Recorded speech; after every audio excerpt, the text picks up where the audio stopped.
ഇപ്പോൾ നടക്കുന്ന ഒരു പ്രവണതയാണ് പലരും വാട്സപ്പ് ഗ്രൂപ്പുകൾ ഉണ്ടാക്കും. എന്നിട്ട് അതിൽ ഒരു 5-6 അഡ്മിന്മാരെ വയ്ക്കും. എന്നിട്ട് മറ്റുള്ളവരെയൊക്കെ ആഡ് ചെയ്യും. അത് അവരോട് ചോദിക്കാതെയായിരിക്കും ആഡ് ചെയ്യുന്നത്. ഇനി അഥവാ എന്തെങ്കിലും ആഡ് ചെയ്തവർ ഗ്രൂപ്പിൽ ഇട്ട് കഴിഞ്ഞ് കഴിഞ്ഞാൽ ഇതിടാൻ പറ്റില്ല, അതിടാൻ പറ്റില്ല, ഇതിടാൻ പറ്റില്ല, ഇങ്ങനെ ഇടാൻ പാടില്ല, അത് അങ്ങനെയാണ്, ഇത് ഇങ്ങനെ 100 നിയമങ്ങൾ ഉണ്ടാക്കില്ല ഈ അഡ്മിന്മാരുടെ പണി. എന്നിട്ട് അത് ഡിലീറ്റ് ആക്കി കളയും. പിന്നെ എന്തിനാണ് നിങ്ങൾ ഈ ഗ്രൂപ്പ് ഉണ്ടാക്കുന്നത്?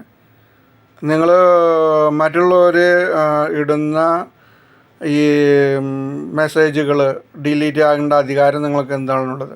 അഡ്മിന്മാർക്ക് ഒരു അധികാരമില്ല. അഡ്മിന്മാരെ അങ്ങനെ ഒരാളെന്നെ ആഡ് ചെയ്തിട്ട് അത് ഡിലീറ്റ് ചെയ്യുന്നുണ്ടെങ്കിൽ അങ്ങനത്തെ ഗ്രൂപ്പുകൾ ഉണ്ടാക്കാനേ പോകരുത്. അഡ്മിന്മാരിപ്പോൾ 4-5 അഡ്മിന്മാർ അവർ മാത്രമായിട്ട് ഗ്രൂപ്പ് ഉണ്ടാക്കിയാൽ മതി. മറ്റുള്ളവരെ ആഡ് ചെയ്യുന്നത് എന്തിനാണ്? ഇങ്ങനെ പല ഗ്രൂപ്പുകൾ ഉണ്ടാക്കി വെച്ചിട്ടുണ്ട്. പിന്നെ അവരുടെ 100 നിയമങ്ങൾ, അവർ അങ്ങനെ ഇടാൻ പാടില്ല, ഇതിങ്ങനെ ഇടാൻ പറ്റില്ല. നിങ്ങൾ ഗ്രൂപ്പുകളെ ഉണ്ടാക്കണ്ടേ? എന്തിനാ ഈ ഗ്രൂപ്പുകൾ ഉണ്ടാക്കുന്നത്?